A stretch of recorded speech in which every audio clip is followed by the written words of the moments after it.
You are listening to CrossTalk, a safe place to discuss addiction, recovery, harm reduction, and everything in between. Support for this podcast comes from the Kentucky Opioid Response Effort and Advocates of Recovery. Content and production by the team at Turning Point Recovery Community Center. Now, buckle up and get ready for the show. Welcome everyone to CrossTalk Recovery, the recovery podcast that supports all forms of recovery. I'm Matt Lewis, and I'm here alone. Today I'm going to do something that I've yet to do on the podcast. I'm going to do a podcast alone. And I'm calling it, I'm going to keep it on me. Because that's a word or a phrase I've heard often in the rooms.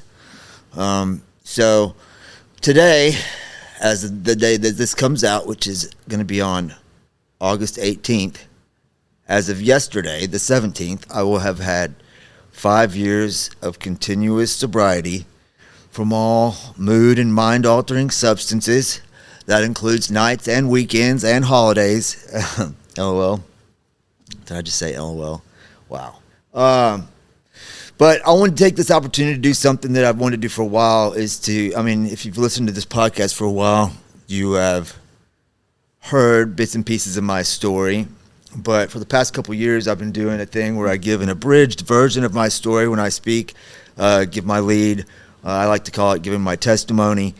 I give an abridged version of my story, and then I play a few songs that I've written since I have started this recovery journey. I started writing them when I was in Centerpoint, and I continue to write and record them today, not professionally, just for fun. And I started doing that when I speak at different meetings and treatment facilities locally, because there's something different for them, than just somebody giving their story, and it made it more fun for me, to be honest. So I'm going to record myself doing this today, and I don't know what this is going to end up being like, but hopefully it will be, at least I can edit it, right? So, and I won't say LOL again at my own jokes. Anyway, so my story, I was born in Bowling Green, Kentucky, back in 1977. My dad was a pastor. I don't have a lot of the excuses that some people have of growing up in homes where family members are using or drinking. That was not the case with me. My dad was a pastor of a church called Maranatha, and he became, what part of his job was to get churches up and going. So we moved around a lot as a kid. We moved from Bowling Green to Carbondale, Illinois. From there, we moved to Austin, Texas. From Austin, Texas, we moved to Honolulu, Hawaii. From Hawaii, we moved to Lansing, Michigan. And then from Michigan, we moved to Paducah, Kentucky, where all my grandparents, aunts, uncles, cousins have always lived, and where I live now. Most of my childhood, I remember being homeschooled. I went through very young. I was in some Christian schools. Then, like 1st through 5th grade, I was homeschooled, and then I went to a Christian school in Michigan for 5th and 6th grade, I think. But it was just me and my 3 sisters that were in this home, my younger sisters who were being homeschooled together. And so I didn't have like your common upbringing, being around other kids, developing social skills and cues, and we were sheltered quite a bit, and I didn't know any better at the time. But when we moved to Paducah, it was the first time I ever went to public school. It was halfway through my 8th grade year, and it was a shock to my system, and I didn't know how to make friends or fit in. I had a lot of social anxiety, and the way I dealt with it was by, acting out, being the kid who would do anything. I got into trouble quickly, and started getting detentions and suspensions, and that's where I kind of started making some of my friends. I started questioning everything that my parents had taught me as a young teenager about through going to church my whole life. I started questioning God. I had what I refer to now as a crisis of faith, and I decided to go explore the world and try to, figure things out for myself, I guess. And that led me down a long, dark road. Eventually, I started out smoking weed in high school, and that was okay. But when I started drinking, that was the thing that, like, something clicked. Like, this was it. This was, like, all those social anxieties and everything that I was worried about was gone, and I could drink, and all my inhibitions were gone, and I felt good. I didn't care what people thought anymore. And so I fell in love with alcohol right away. And from that point on, I was, it took a little while, but I became a daily drinker for the most of my life. And alcohol has caused me most of my legal troubles as well. I've had 5 DUIs in my life, multiple AIs. I have other charges for other things too. But alcohol was the biggest one there. And so I started drinking a lot and, went through high school. At the time, there's this thing locally called parental probation. My parents started noticing that I was acting out and coming home at all hours of the night, and the parental probation thing is they took you to the police station, had you drug tested, which I failed for some stuff, and then my parents set the terms of my probation and the police enforced it. And so at that time they said I was only allowed to go to work and to school, and this was the beginning of my senior year of high school. They could only enforce it till you turned 18. It was supposed to be for a year, but I turned 18 halfway through my senior year of high school. So the day I turned 18, I moved out without telling anyone. Moved in with a friend of mine and his older brother. I started getting involved in cocaine heavily. I barely graduated high school by the skin of my teeth. I don't even know how I did. I didn't deserve it, that's for sure. After high school, I had no real aspirations. I just was partying, living the punk rock lifestyle. Was into skateboarding in the punk rock scene locally here in Paducah, Kentucky. And, I didn't. I thought about going to college, but I wasn't in the right headspace for it. I tried it and didn't go to class. It was a waste of time. And around this time, I was with a friend who we were like robbing stuff from a local convenience store, and they called the cops, and the cops came, and we ran, and they chased us. And it was raining, and he took a turn too fast down a curvy, rainy road, and the car flipped several times. I ended up tearing my ACL, and I went to jail for AI that night. But I tore my ACL, and shortly thereafter, I ended up having to have ACL surgery, which is a knee surgery. So I had that, and that's when I was introduced to my first script of pain pills. Once again, I fell in love with that right away because I wasn't comfortable. Now I know that I wasn't comfortable in my own skin at all, and I just wanted to be numb. So that's why I loved alcohol so much. I didn't want to be. I loved getting blackout drunk and then taking these pain pills. I didn't feel pain, So fell in love with that, and that became a long, drawn-out love affair with that.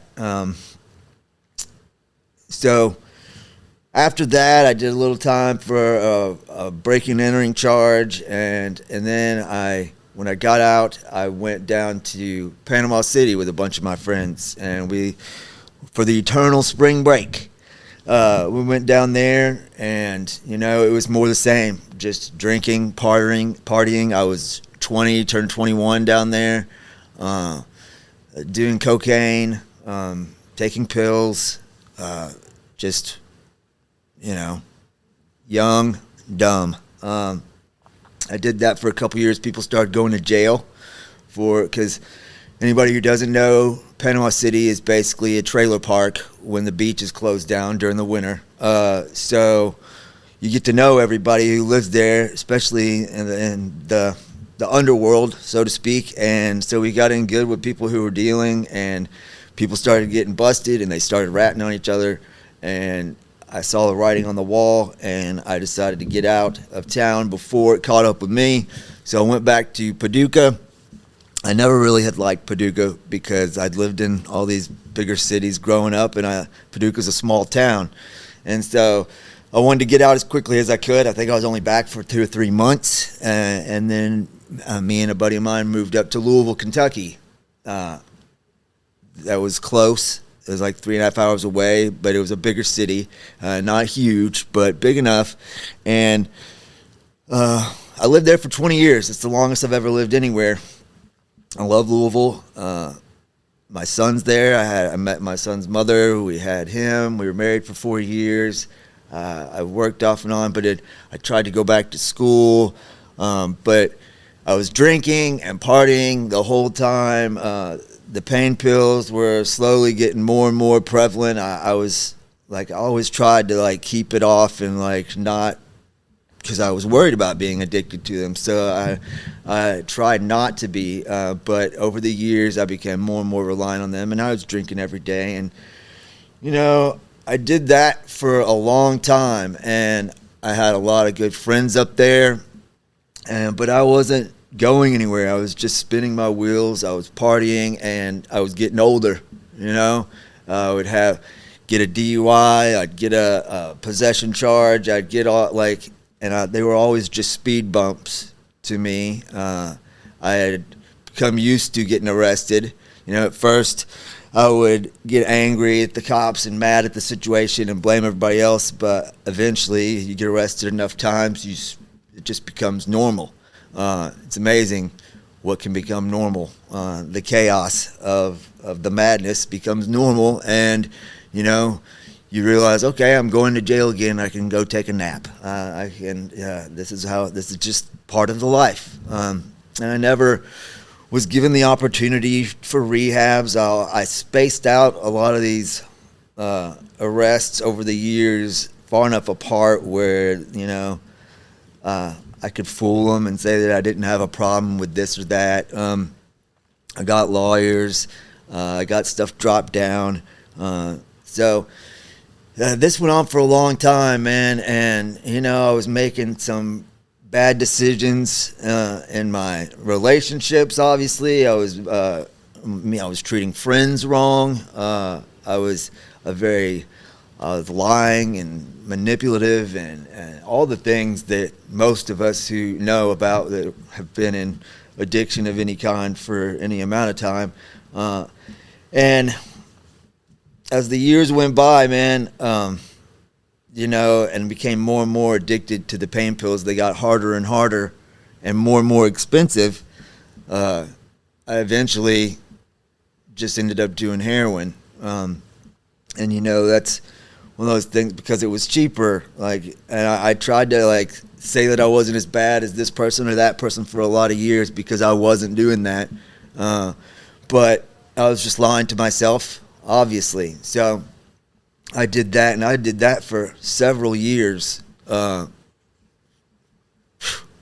than I like to count.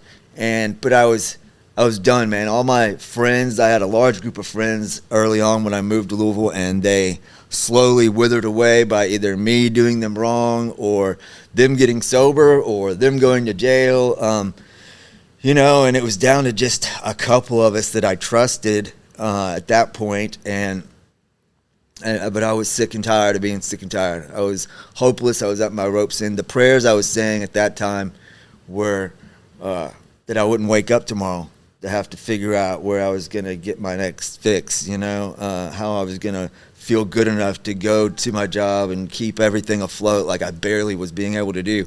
So by this point, we're keeping up on 20 years of being there, and I'm just ready for it to be over. And that's when COVID hit. COVID hit, and I say now that COVID probably saved my life. At first, nobody knew what was going on. It's like the end of the world. I ended up losing both my jobs at UPS and at a pizza place that I was working. Louisville became a ghost town. Everyone's wearing masks. I'm not working, and what little the money wasn't coming in yet. The stimulus money, the unemployment, none of that was coming in yet. And here I was, an alcoholic and a heroin addict, ultimately a fentanyl addict, because my heroin just had a bunch of fentanyl in it. And so I was sick and tired of that, so I took the opportunity, because I'd always had justified me continuing to use heroin, because I had to feel good enough to go to work, to keep a roof over my head and support my habit and all that. Now I didn't have that excuse, so I decided I was going to drink my way through that detox, and I did. Over the course of about 3 months, I guess, I drank my way through that detox, and it was terrible. And my already daily alcoholism had took on a whole nother level, because now I was solely reliant on it to feel good. And about the time that I felt like I had it enough together where I was functioning, that was ridiculous, but I decided I was going to move back to Paducah, where my family was, because I was getting ready to get evicted from this apartment we were in. I had no money. I was feeling somewhat better after 3 months of just drinking. And I moved down to Paducah, but I was still in a dark place, man. I was 42 years old, moved back in with my parents, not happy where my life had gotten at all, and blamed everybody but myself for that. So I moved in with my parents, and they didn't know anything about what had been going on with me for all these years. I mean, they knew I drank, and they knew I'd gotten in some trouble with the law, but I had been, lying to them from across the state, just so that they would know how bad it really was. And so here I move in with them under the guise of, it's COVID, I'm coming home, no one knows what's going on. And I'm hiding the fact that I'm drinking all day, every day, I'm hiding vodka in my closet, and I'm walking around all day long with a Yeti filled with vodka and ice. And, I did that for several months and was working odd jobs for money, but, I didn't have a boss, so there was no one to call me on, my drinking. I was just doing yard work and painting and stuff like that, and thinking I was pulling it off. I don't know how. People didn't know. That was a dark time for me too, because I was just miserable, depressed, felt hopeless.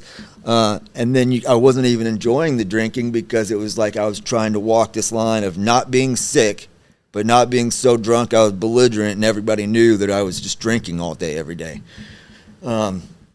Eventually, after doing that for months, and I was just exhausted. I was painting for a buddy, and fell out.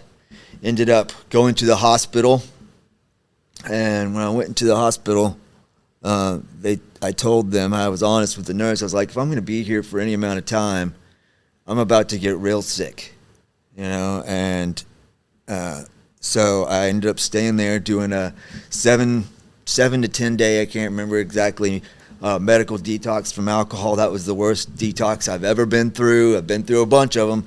That was the worst. Hallucinations, sweating, puking, violent coughing, the whole 9 yards. While I was there, a friend of my parents came in to talk to me.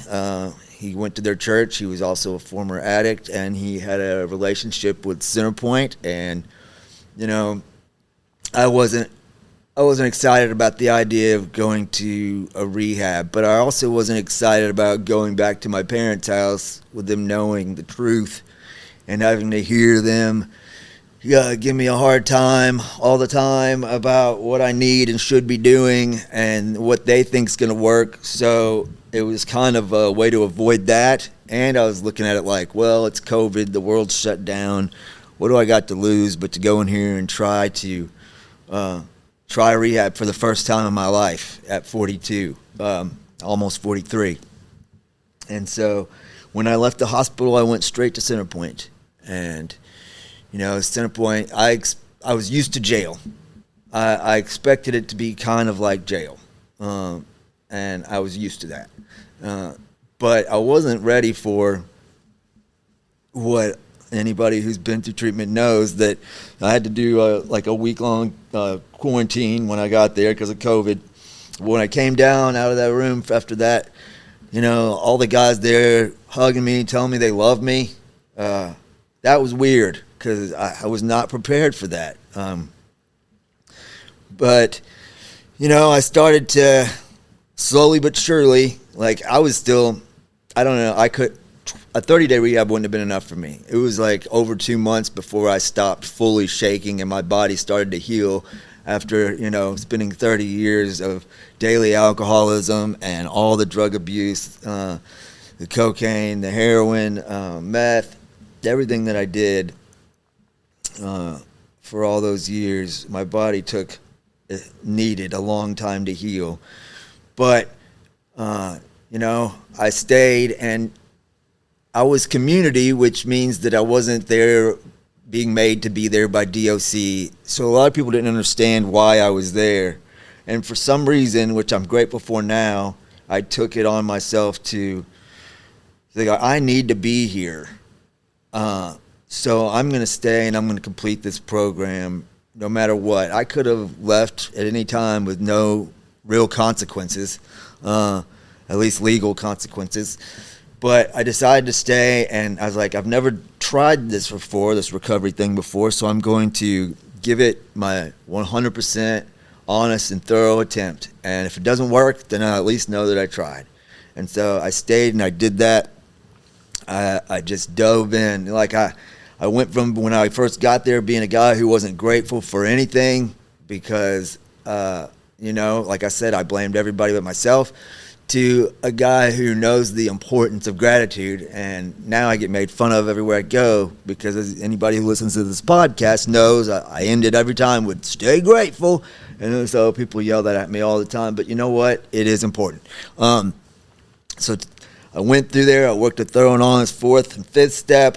I started really taking the suggestions of hitting my knees and praying. And for me, God became a huge part, and is a huge part of my life, my recovery.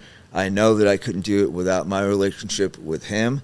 100%. I could have done nothing without Him. And I'm grateful for Him, for God. And so we were on quarantine lockdown, so we couldn't go anywhere. We couldn't go to outside meetings. I couldn't go to church or anything. But it was in there, and I started doing my daily morning meditation by myself, where I would read the big book, I would read the Bible, I would read the readings, I would pray. I started doing that daily, and to this day, 5 years later, I still do that every day. Whether I'm traveling, no matter what, that's a priority in my life. I wake up and I pray and I read my Bible and I journal, and that's extremely important to me. I encourage everyone to find a routine and prioritize the things that work for you. Make them the priority in your life, the routine. Anyway, that's what works for me. I'm keeping it on me. So I started doing that, and towards the end of the program, I decided that I was going to stay in peer mentor, which everyone was shocked by because the joke was that I colored my way through recovery. I was constantly just drawing, doodling, didn't talk a lot. But I wanted to start facing my fears, and public speaking and social anxiety and all that was some of the big ones. And so to stay and teach class, facilitate class, and try to help these guys through the program that come in behind me, and to continue to learn more because, I'm only 6 months clean at this point. I had a lot more to learn. I stayed and did that. And, after I did that for 2 terms, which is another 6 months. So I lived in the building for a year. As soon as I left the building, and I went to work at Turning Point, where I work at now, and I've been here for 4 years this month. And I love it. I've stayed connected. I get to help people. I get to grow. I get to do this podcast. I get to perform music. I get to paint. I get to see lives changed. I threw myself into getting involved with my work through Faith Center here in Paducah and through my church, Faith Center here in Paducah. I served there. I met my wife there. We got married. God has just continued to bless me as I have sought Him, put Him first, and tried to help other people. A life of hopelessness and despair where I wanted to be dead and thought that I'd done everything that I was ever going to do that mattered. And now I can't even begin to share the amount of gratitude I have for where I'm at today and for where I'm going and for what God has in store for me next. So that is my extremely abridged version of my story. I could sit here and tell war stories all day. I could talk recovery all day. But if you want me in a nutshell, that's that. And so I'm going to play a couple of songs now that I usually play that were important to me, that I wrote early on in my recovery. Like I said, I continue to write and record and make silly videos.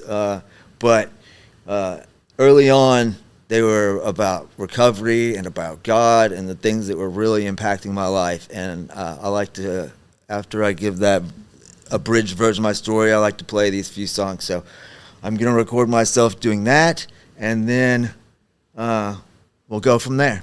We'll be right back. Did you know that recovery from substance use disorder and mental health go hand in hand? That is why the caring and compassionate mental health professionals at Four Rivers Behavioral Health in Paducah are here to help you find your balance. They are proud of you for making the changes necessary to live a healthier life and would love to see you reach your full potential. Give them a call at 270-442-7121 or stop by the downtown location at 425 Broadway in Paducah, Kentucky.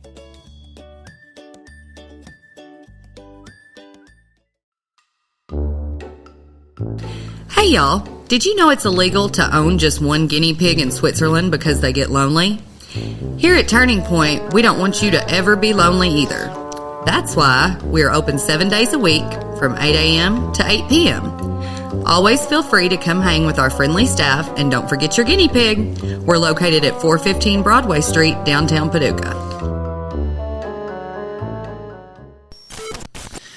Okay, so the first thing that happened, I was in Centerpoint, and they had a talent show, right? And I decided, as a way to start facing my fears, I was going to write a song about my time in recovery there. And I worked up the courage and the nerve and performed it, and I won the talent show. Now, I will say that competition was not steep. I think second place was a guy who did a comedy act, and third place was 3 guys who line danced. So, but this, winning that, having that applause, facing that fear, growing through it, was what encouraged me to continue to write songs and do these and continue to perform. So this was that song. Anybody who's been through long-term treatment probably can relate to some of this. I know through Centerpoint there's a lot of the common phrases that were passed down to the guys from the guys before, and it includes a lot of those, and then references you won't get because you didn't go through Centerpoint. But this is that song. Anyway.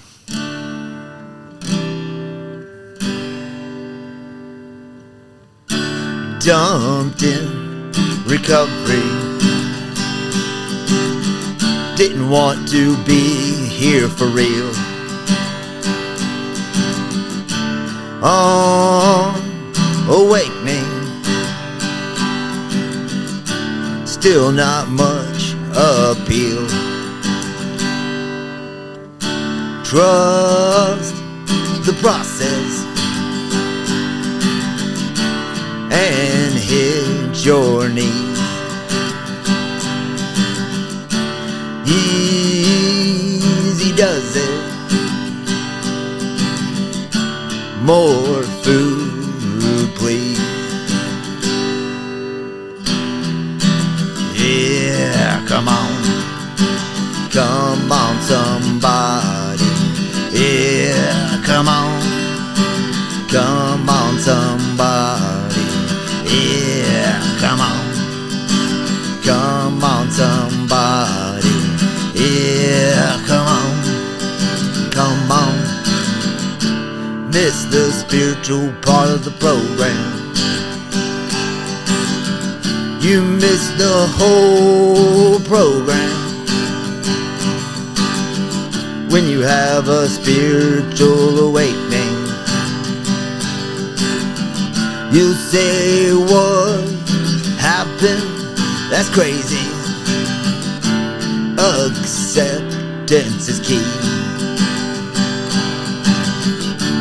Believe you me. But if you mess with low, I'll do something bad to you. Yeah, come on somebody. Yeah, come on somebody. Yeah, come on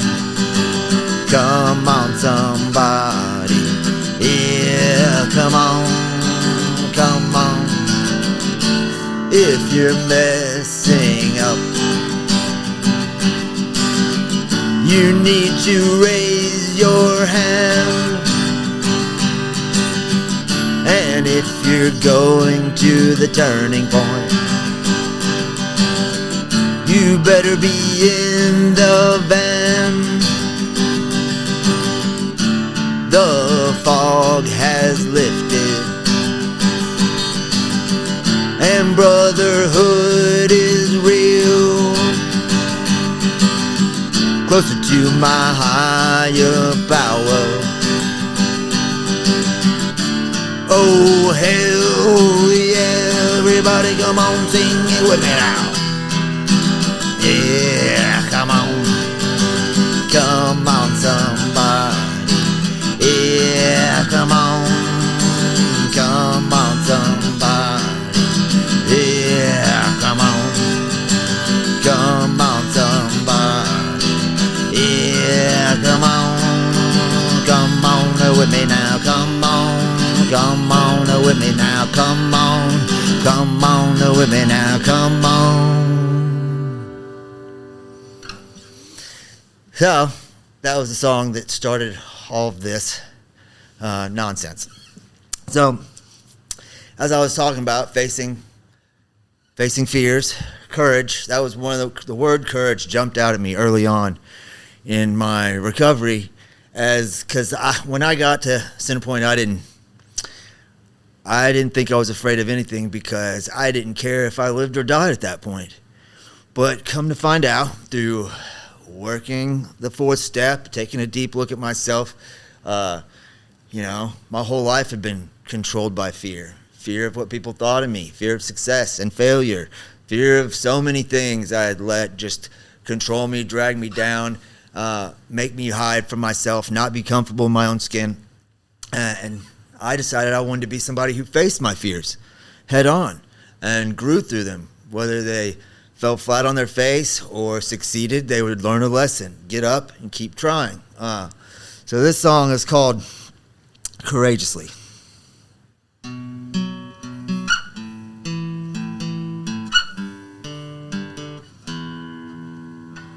I used to be full of fear. I used to be full of doubt.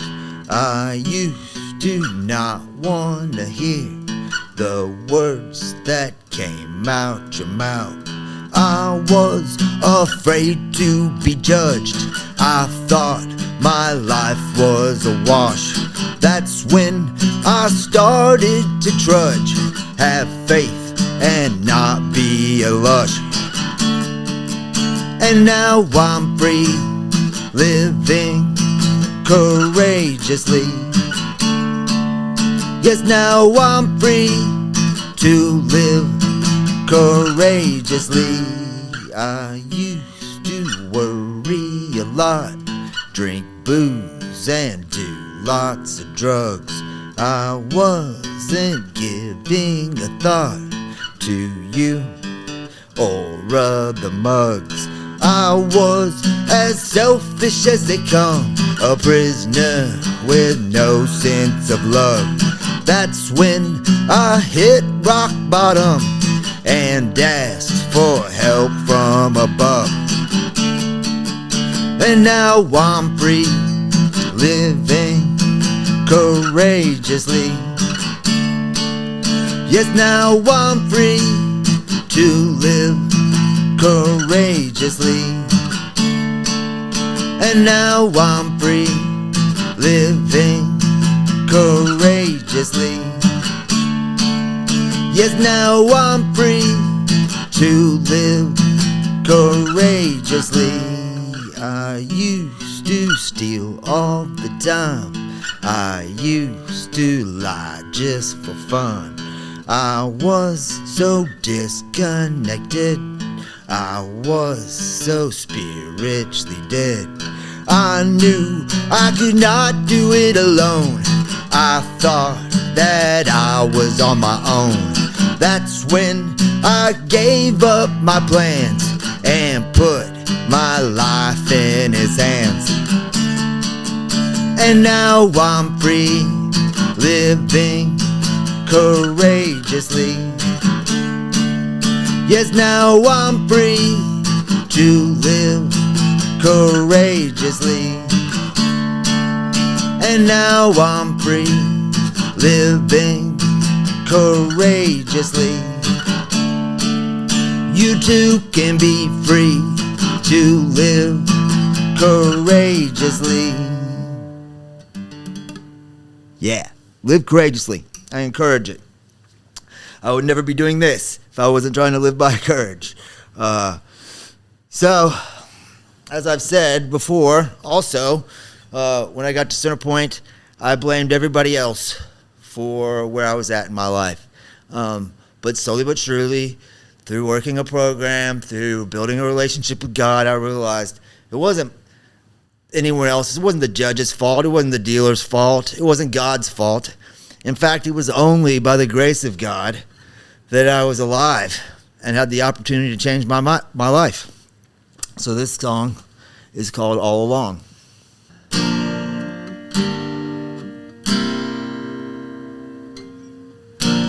About 20 years ago, I was sitting in a bar, wondering why my life hadn't gotten far, thinking about how I was all alone. Started to blame you, yeah, this was all your fault.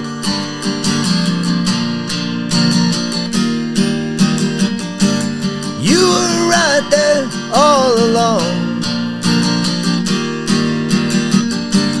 You were right there all along. You were right there all along.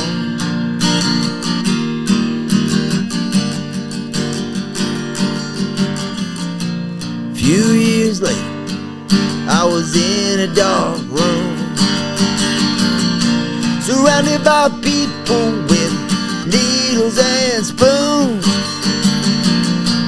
Why did you forsake me and leave me here to die?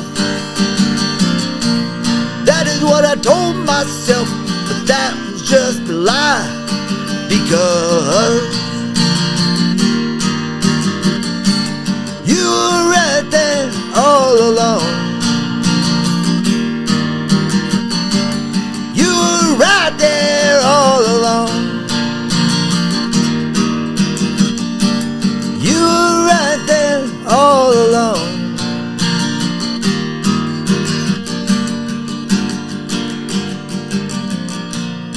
finally went to rehab, and I took a simple suggestion. Hit your knees for 2 weeks, pray and see what happens. Slowly but surely, as I came out of the fog, I realized you had been there all along. You were right there all along. You were right there all along. You were right there all along.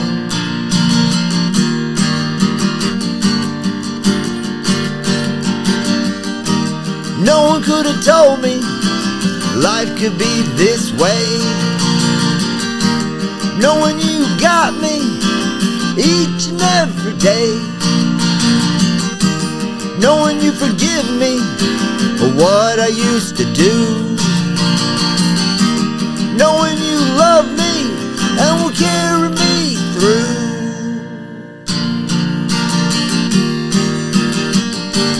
You are right here all the time. You are right here all the time. You are right here all the time.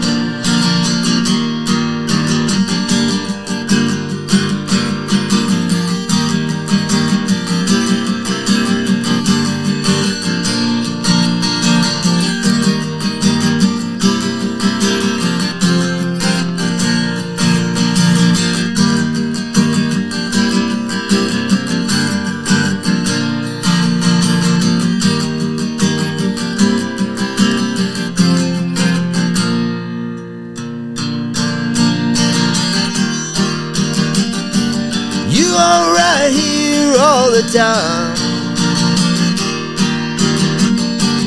You are right here all the time. You are right here all the time.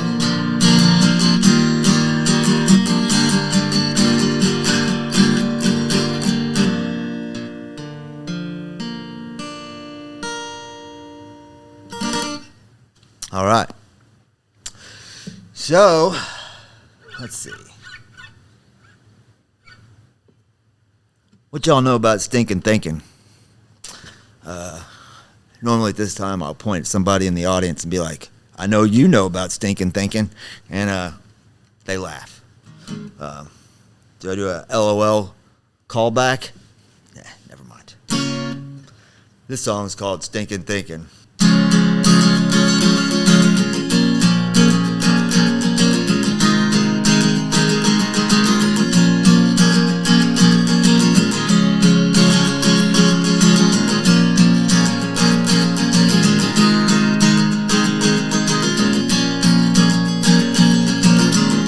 I was looking in all the wrong places, searching for your graces, trying to find your faces. Harder when you living in sin, and you just drank a bottle of vodka or gin. I was thinking in all the wrong ways, and I spent most of my days living in a purple haze. But you were standing on a mountain top, waiting for me to stop, so I would then look up. When I was thinking, it was thinking. When I was drinking, I wasn't even thinking. But you were right there, even when I did not care. You were right there, always showing me that you cared.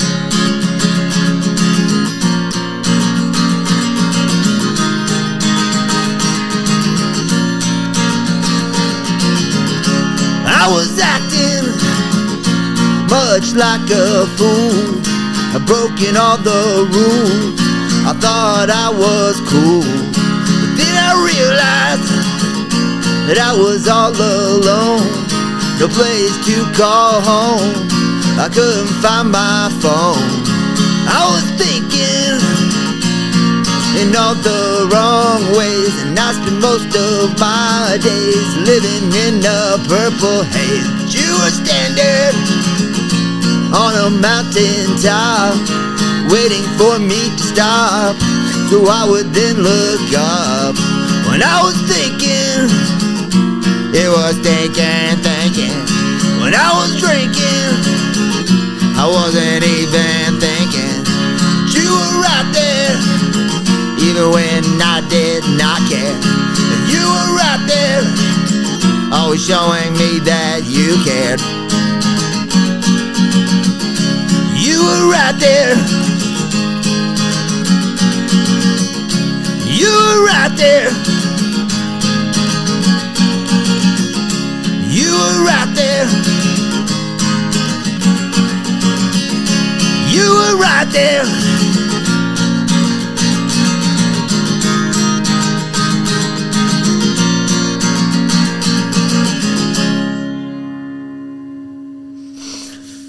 All right, almost done.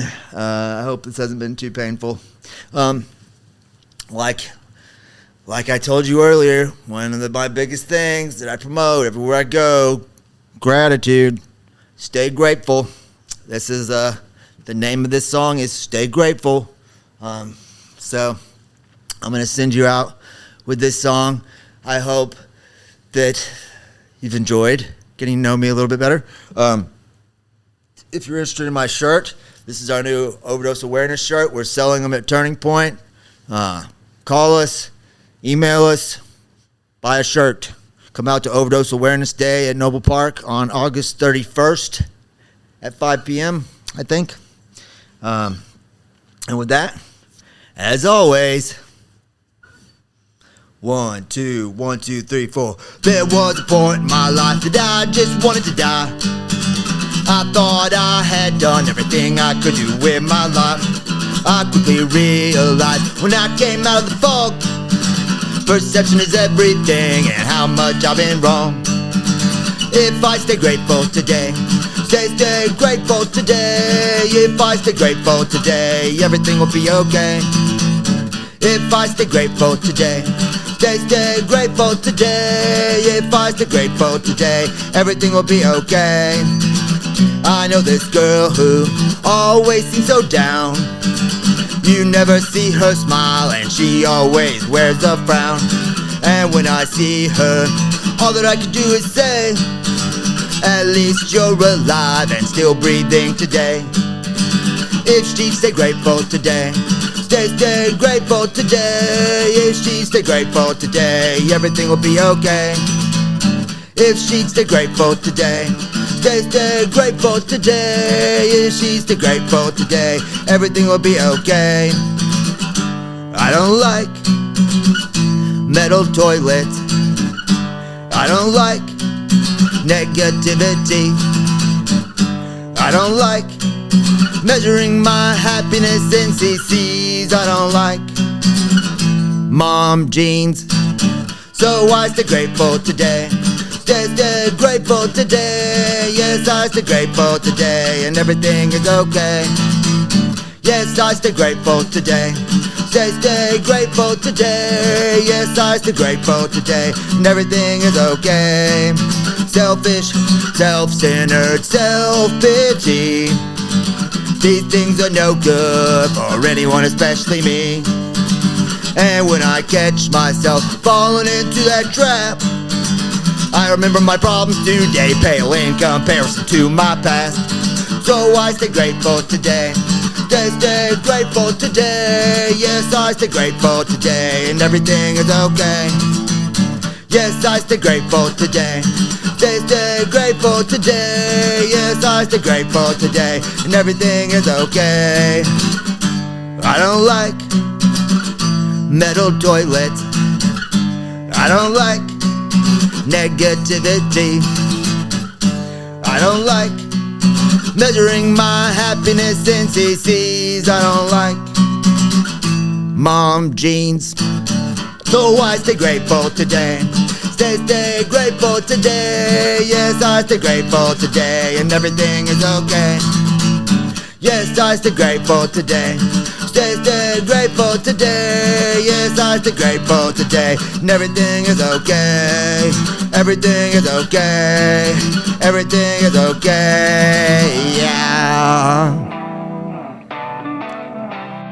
If you or someone you know is struggling with addiction or in recovery and needs guidance, speak with Turning Point's team of peer support specialists by calling 270-444-3621. You are not alone, and we are proof that recovery is possible.